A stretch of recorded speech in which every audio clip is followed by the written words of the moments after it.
Ha tratado de mantener una vida discreta. No habla de su familia. Nunca menciona a sus hijos. Sus palabras son austeras cuando habla del tiempo en el exilio. Recuerda el frío. Alemania la recibió como refugiada política, pero ella no encontraba paz. UNICEF y Naciones Unidas han reconocido su trabajo y, en México, ganó 4 veces el Premio Nacional de Periodismo. Eso no le hizo la vida más fácil. Dejas de tener toda posibilidad de una vida normal. Tienes que aprender a que tus llamadas están intervenidas, a que tu vida ya nunca va a ser lo que debe hacer. Iba a hacer alguna entrevista y tenía que ir con esos guardaespaldas y no era algo sencillo, pero lo más terrible fue cuando supe que entre mis guardaespaldas había gente de los cárteles de la droga. Ellos mismos trabajaban para cárteles de la droga. Entonces te das cuenta que no hay quien garantice en realidad tu protección. Te vas quedando aislado por el riesgo que representa también el que estás tú bajo amenaza de muerte y que quizá gente muy cercana a ti pueda pagar esas consecuencias. Es muy complicado y es muy doloroso. El familiar de un militar del 27 Batallón de Infantería sobre el caso de Ayotzinapa. Este militar me había estado enviando información sensible, importante, sobre lo que había pasado esa noche. Este militar afirmaba categóricamente que una parte de este grupo de 43 estudiantes desaparecidos había sido llevado esa noche al 27 Batallón y no había salido nunca más de ese lugar. Por supuesto, para mí este comentario de esta persona no era suficiente. Yo quería más información, quería entrevistarlo directamente, porque este militar me manda estos mensajes a través de un familiar suyo. Cuando finalmente iba a concretarse una reunión con este militar, que finalmente había aceptado, ok, sí la veo y le cuento lo que yo físicamente vi, porque él estaba de guardia en el 27 Batallón, mataron al mensajero, mataron al familiar que me estaba dando el mensaje de cuándo y dónde lo iba a ver. Y cuando uno vive con eso, con la muerte de fuentes de información, es muy, muy, muy difícil. Lo asumo como una pérdida para mí, una pérdida importante en el sentido humano. Con el tiempo, los periodistas mexicanos descubrieron, a la mala, que hay peligro en el oficio. Toda historia implica un riesgo, incluso puede ser mortal. Hay periodistas, amigos míos, que me cuentan que estaban cubriendo quizás un juego de la liga infantil de béisbol cuando se acerca un tipo y les dice, ese es el hijo del capo y sobre él tienes que escribir y tienes que escribir bien y si no vamos por ti. Cosas tan absurdas, o gente que cubre quizás una boda y en la boda final toma fotos y en esas fotos sale alguien que no quiere ser visto con un narcotraficante, con un narcoempresarios. Esos ya están en riesgo. Entonces, estamos en un terreno realmente pantanoso donde cualquier información te puede costar la vida y lo sabes hasta que lo publicas, hasta que te llega la amenaza.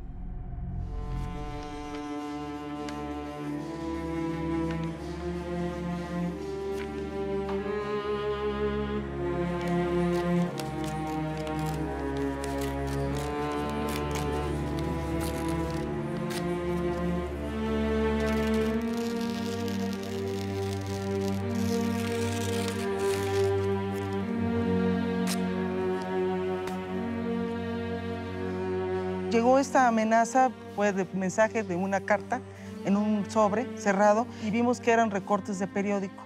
Y se dio el estudio de asuntos periciales para ver quién era el responsable de esto. Se encontraron huellas en este mensaje, en estos recortes de periódico y bueno, pues se logró detectar que fue un ex policía que trabajaba para un funcionario en ese entonces. Tuve miedo al principio porque pues no es tan fácil que te amenacen y que te digan que te van a decapitar.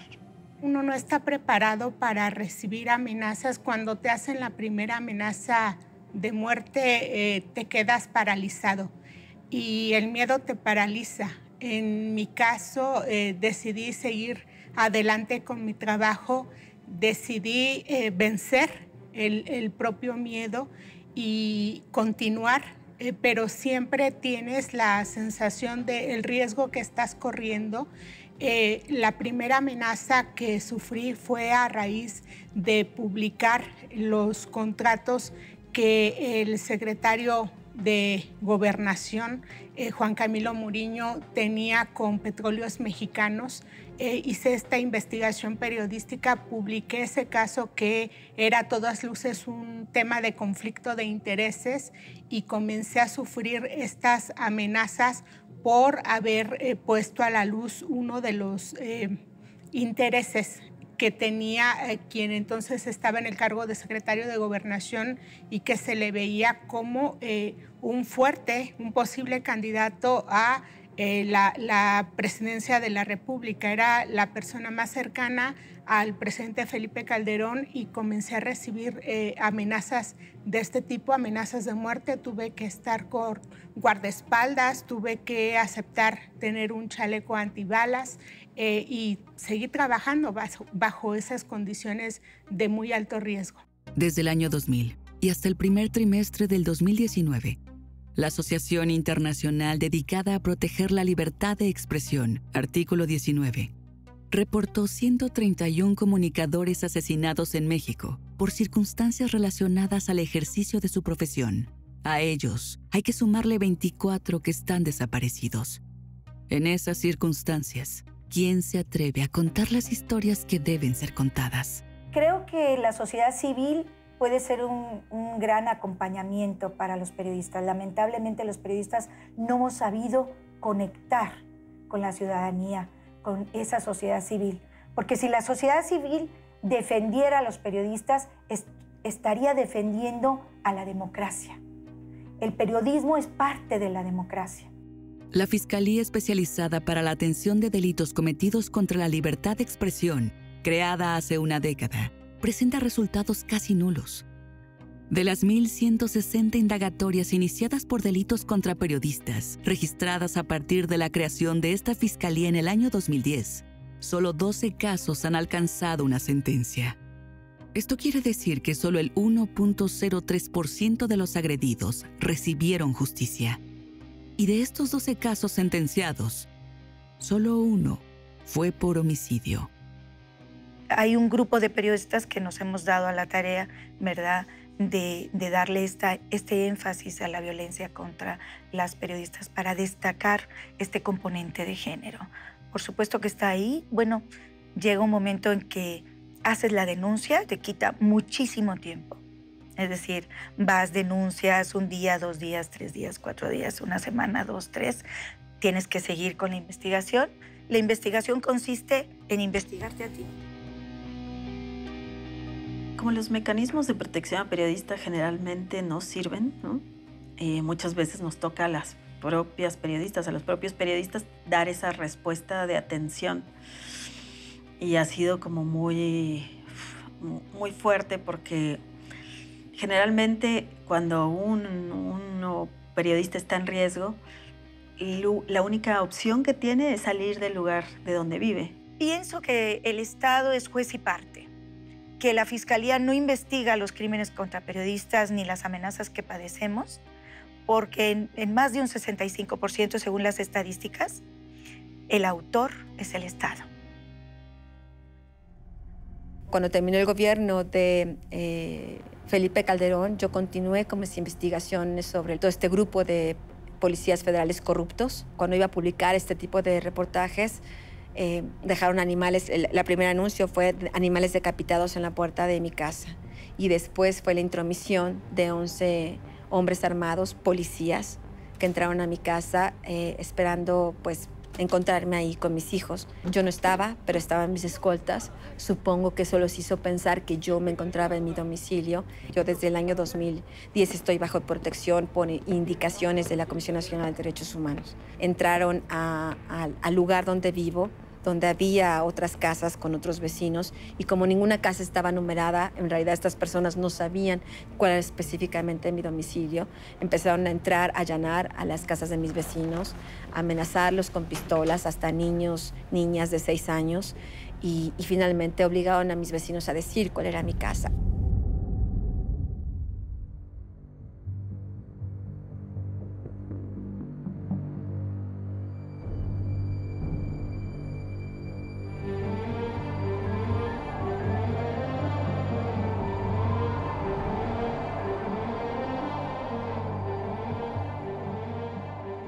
El 28 de abril del 2012, a las 6 de la tarde, cuando encontraron sin vida a Regina Martínez dentro de su hogar, su nombre se agregó a la lista infame de periodistas asesinados en Veracruz.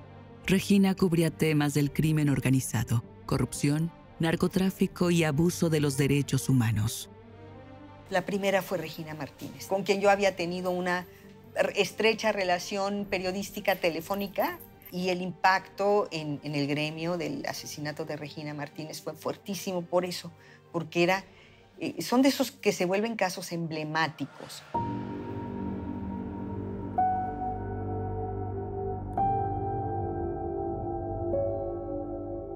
El 23 de marzo de 2017, cuando mataron a Miroslava Breach, todos supieron que no solo querían callar su voz, también querían acabar con sus denuncias y que nadie más supiera las historias de corrupción, agresión contra comunidades indígenas y desapariciones que documentó.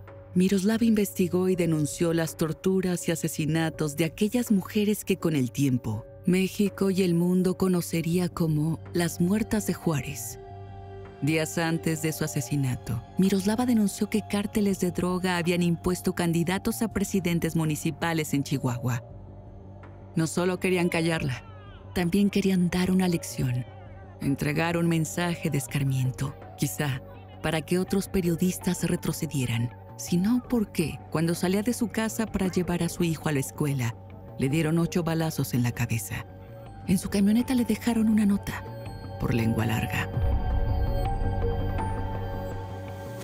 Cuando el nombre fue Miroslava Breach, yo sentí que me moría. Es un trancazo impresionante y en el periódico lo sentimos hasta la médula, ¿no? La redacción de pronto se sumió en un silencio, es una cosa como de incomprensión. Aparte, en el caso de Miroslava, no había habido un asesinato de una periodista, había habido otras periodistas asesinadas, desde luego, todos los casos verdaderamente lamentables y todas las compañeras muy respetables. Pero un alto perfil de una periodista muy relevante de un medio nacional y la causa-consecuencia de este asesinato es muy claro. Es no solo el narcotráfico, sino también la política, ¿no? Y el asesinato hasta la fecha sigue impune y los asesinos intelectuales siguen siendo encubiertos por el propio gobierno. De Miroslava sabemos, bueno, primero que era muy valiente, ¿no? O sea, cuando la amenazan, y sabemos porque conocemos esa grabación donde le están pidiendo que diga quiénes son los que le pasaron la información de los narcopolíticos, ¿no? Y que ella dice pues que ella es la responsable, que si van a hacer algo se lo hagan a ella. Y dice esta frase de porque el silencio es complicidad, ¿no? O sea, yo no me voy a callar, yo sé quiénes son, y yo voy a seguir diciendo, yo sí tengo varios, ¿no?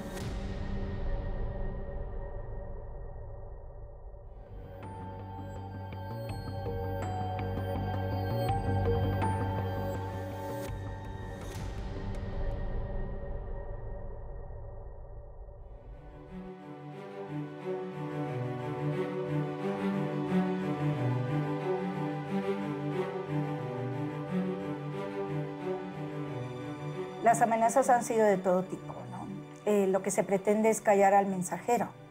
Estas amenazas tienen como propósito amedrentarte, asustarte, intentar que dejes de investigar lo que estás investigando en ese momento.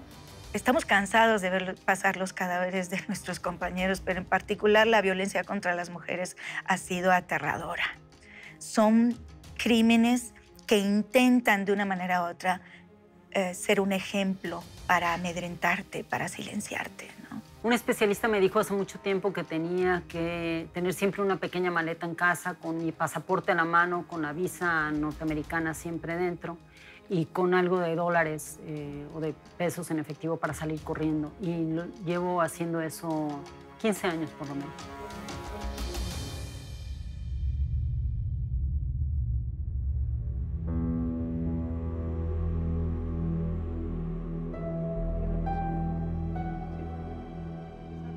Hay un antes y un después de estas mujeres que están vivas y siguen entregadas a su trabajo. Un antes y un después de las que no le dieron la vida al periodismo, se las arrebataron. Yo te puedo decir que mi investigación más importante, el trabajo más importante, probablemente es el trabajo más importante que yo pueda hacer en toda mi vida, es el caso de los 43 estudiantes, que debo decir ha cambiado la historia de este país. Mi investigación ha cambiado la historia de este país. El gobierno había dado ya un carpetazo diciendo, esta es la verdad histórica, ya hay un montón de personas en la cárcel que firmaron confesiones, basta de la historia. Yo fui la que empezó a revelar que existía el C4. Yo fui que estaba el ejército a cargo de todo el operativo esa noche. Yo fui la que reveló que estaba la Policía Federal disparando, deteniendo a los estudiantes. Yo fui la que reveló que muchas de las personas que estaban siendo detenidas y que aparecían en los noticieros como estos son los responsables, habían sido brutalmente torturados, la gran mayoría de ellos violentados sexualmente para obligarlos a firmar confesiones de crímenes que no cometieron, ¿no?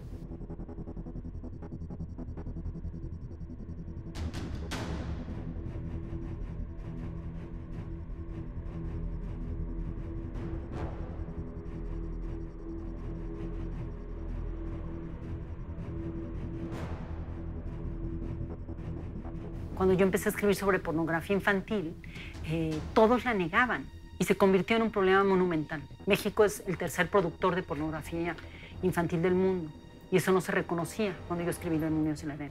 Entonces yo sé que hay un aporte en mi trabajo que nadie más había hecho. No teníamos leyes contra la pornografía infantil, no teníamos leyes contra la trata de personas, no había un solo sentenciado por pornografía infantil. Es decir, muchas cosas cambiaron y eso significa que el periodismo no solamente tiene como misión revelar la verdad y mostrarnos las realidades, tiene también como misión esencial acompañar a esa verdad para iluminar la mente, la inteligencia y la capacidad de legisladoras, de legisladores, de políticos, de personas honestas que están en todos los ámbitos de las instituciones del Estado para empezar a transformarlo desde dentro.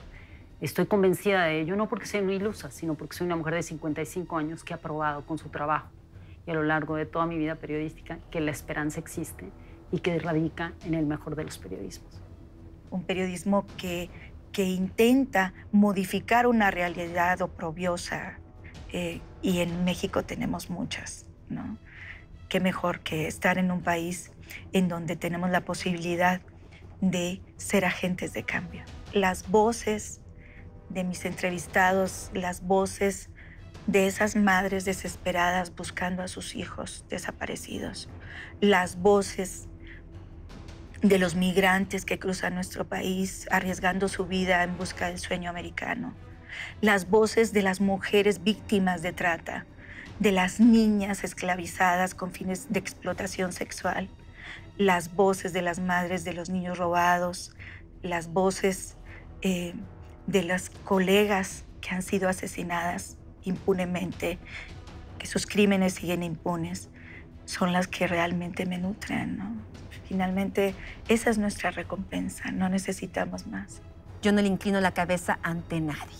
Soy periodista, tengo esta educación, tengo esta actitud ante el poder. Y la verdad es que creo que es eso principalmente. ¿Cuál es mi actitud ante el poder? No solo como periodista, sino como ciudadana, como mujer, como mexicana. Para mí el poder, esta gente del poder, no es nada. No es nada, es gente, son empleados públicos que tienen que rendir cuentas. Si quieren estar ahí, tienen que rendir cuentas. A mí y a todos los mexicanos. Y si no quieren hacerlos, pues hay que ayudarlos a que rindan cuentas. Y ese es mi trabajo. Yo asumí que ese era mi trabajo. Ellas exhibieron una red de abuso sexual de niñas y niños en México y empujaron la creación de leyes contra la pornografía infantil y la trata de personas. Ellas y sus investigaciones revelaron delitos de corrupción y robo de combustible, un crimen que le cuesta al país 60,000 millones de pesos al año. Ellas denunciaron crímenes ejecutados por las élites del poder, luchando contra la censura y la intimidación. Ellas documentaron secuestros, asesinatos, desapariciones forzadas y agresiones a los derechos humanos. Ellas y su periodismo de investigación evidenciaron complejas redes de corrupción que le quitaban recursos a los más necesitados. Ellas tejieron redes de apoyo para brindar contención, resguardo y aliento a otros periodistas. Ellas le han dado rostro a las mujeres que forman parte de la cifra negra de feminicidios, 3.300, tan solo en 2018. Ellas se han encargado de mostrar la verdad. Ahora hace falta encontrar la justicia. Porque este es mi país, mi compromiso está aquí, mi corazón está aquí, el futuro de mí, de mi familia, lo veo aquí y voy a seguir haciendo periodismo en México. Creo que tenemos los periodistas un camino que recorrer para conseguir conectar perfectamente con esa sociedad civil que proteste cada vez que lastimen a un periodista, cada vez que asesinen a un periodista, que esté ahí en la calle exigiendo justicia con nosotros. La única manera de acallar a una persona como yo es asesinándola.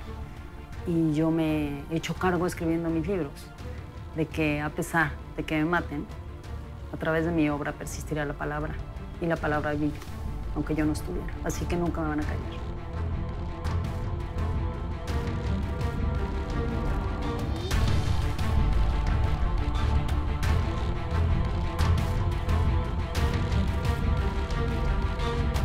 En el próximo capítulo de Guerreras de la Libertad. De pronto te quedas parada y dices, oye, espérate, ¿qué te pasa? O sea, vengo a pedirte una información y no a que me hostigues. Yo ahorita salgo y digo la verdad, que además me vas a dar una información. Señor, no, o sea, no voy a salir nunca con usted. Me despidieron. Me acuerdo de algún jefe que decía que él sí era sensible a sus compañeras reporteras. Por eso él llevaba el calendario menstrual de todas nosotras, para saber cuándo estábamos tristes y cuándo no. Sin duda, las mujeres tenemos esta doble y triple responsabilidad de hacer las cosas y de además demostrar que lo sabemos y lo podemos hacer bien. Significa que uno tiene que sacrificar un montón de cosas por eso y hacer el doble de lo que hace un editor hombre para estar más o menos equilibrados. Tú podías hablar de moda, hasta de sexo, de lo que quisieras, pero no de política. Si tú vas a las comidas de la Cámara de la Industria de Radio y Televisión, las mesas son enormes y generalmente los dueños de los medios son hombres, los directores son hombres, son muy pocas mujeres las que están en puestos de dirección. Dice, oye, Elisa, tú deberías de traer a las juntas a un hombre para que vean que hay un hombre detrás de ti. Las que estamos, tenemos que abrir esos espacios. No podemos cerrarnos ni a trabajar con hombres, pero sí impulsar el trabajo de las mujeres. Cuando por fin me dieron un aumento salarial, reconocieron ellos mismos que no solamente ganaba por debajo de otras personas y tenía una de las columnas más leídas en el periódico, sino que se habían tardado en dármelo. Y me dijo, X cantidad, ¿no? Por supuesto, era una tercera parte de lo que iba a ganar mi compañero hombre haciendo lo mismo. Y le dije, ¿sabes qué? Creo que pues ni es justo para mí, ni es justo para él. No me voy a presentar. No, es que los turnos de cabina solo son para hombres. Para las mujeres son para leer poesías y para ser suplentes. Decían buenas, ellas no hay que invertir en ellas porque ellas van a estar ahí mientras se casen. El jefe, el dueño de la empresa, me presentaba y decía que era muy capaz, muy preparada, pero que tenía un gran defecto, que era mujer.